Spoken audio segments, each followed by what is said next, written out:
আসসালামু আলাইকুম বন্ধুরা, কেমন আছেন আপনারা সবাই? আশা করি সবাই ভালো আছেন, আমিও ভালো আছি। বন্ধুরা, আজকের ইফতারের কি আয়োজন করেছি সেটাই আজকে আমি আপনাদের সাথে শেয়ার করব। তো বন্ধুরা, ফুল ভিডিওটা দেখতে থাকবেন।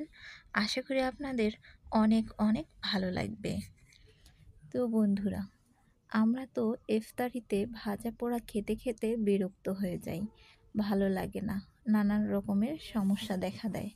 তাই আমরা ভাজা পোড়া না খেয়ে কিন্তু যেসব আমরা খাবার সবসময় খাই, যা খেলে অসুবিধা হবে না সেসব খাবারগুলো খেতে পারি। তো আজকে আমি আরও একটা জিনিস বানাবো যা দেখলে সবারই লোভ লেগে যাবে। তো এই যে দেখতে পাচ্ছেন, এগুলো বোম্বাই মরিচ, কেউ ফুটকা মরিচও বলে। তো আমি এই মরিচগুলো দিয়ে আজকে মাছ ফ্রাই করব। তো বন্ধুরা, প্রথমে আমি একটা বোম্বাই মরিচ বেটে নিয়ে নিয়েছি। তো ঝাল কেমন হবে জানি না, তো যেহেতু বোম্বাই মরিচ ঝাল হতেই পারে। তো একটা বোম্বাই মরিচ দিয়ে আমি কয়েক পিস মাছ আজকে ফ্রাই করব।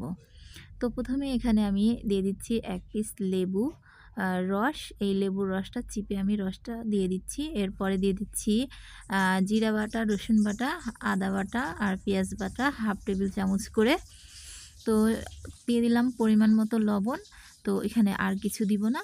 তো এগুলো দিয়ে এটাকে আমি ভালো করে মাখিয়ে নিচ্ছি। তো ভালো করে এটাকে আমি মাখিয়ে নিব।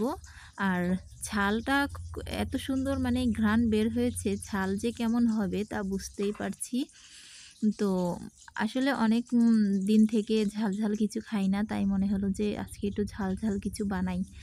তো আমার মাছটা মাখিয়ে নেওয়া হয়ে গেছে, ওটাকে রেখে দিয়েছি।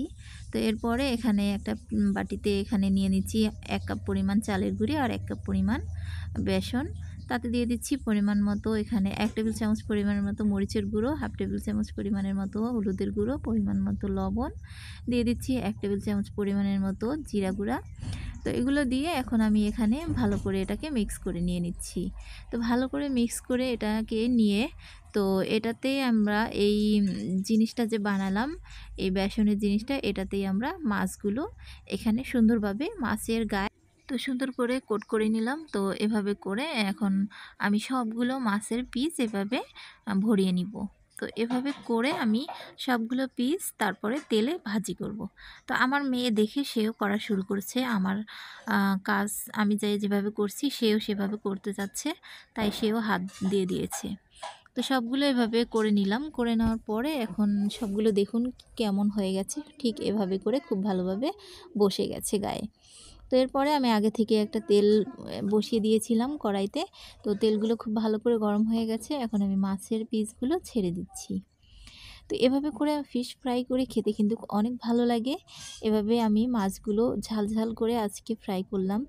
যে এটা দিয়ে ইফতার করব না, কিন্তু ইফতারের পরে অবশ্যই এটা খাবো।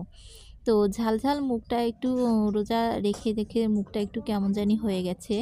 তো এজন্য একটু ঝাল ঝাল করে আজকে মাছ ফ্রাই করলাম। তো এটা আজকে খাবো মজা করে।